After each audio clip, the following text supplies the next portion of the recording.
বিষয়টি দেখলে অবশ্য আপনারা অবাক হবেন যে একটা গরিলার চামড়ার ভিতরে কিভাবে একটা জিনকে প্রবেশ করিয়ে সম্পূর্ণরূপে সেই গরিলার মাধ্যমে খেলা দেখাবে।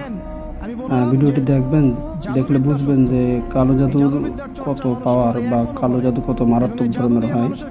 জাদুর মাধ্যমে এই শুধু একটা চামড়ার ভিতরে এরকম একটা জিনকে প্রবেশ করিয়ে দেওয়া হলো।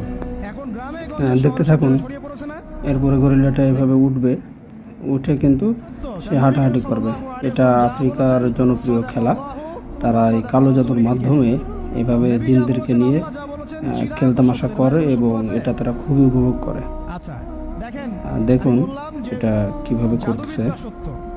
এই জাদুবিদ্যার চর্চা মানুষ করে, এখনো করে, এবং এই জাদু দিয়ে মানুষের ক্ষতি করার জন্য জিনের প্রয়োজন। এই জন্য কালো জাদু থেকে অবশ্যই আমাদের সাবধান থাকার জন্য প্রতিনিয়ত সূরা ফালাক নাসের আমল এবং জাদু কাটার অন্যান্য যেসব আমল আছে এই আমলগুলি করে যাওয়া।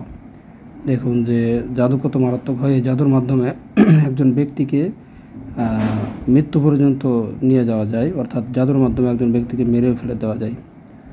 তো দেখুন এই গরিলার চামড়ার ভিতরে কিভাবে সম্পূর্ণ বডি হয়ে গেল এবং সে লাফালাফি করতে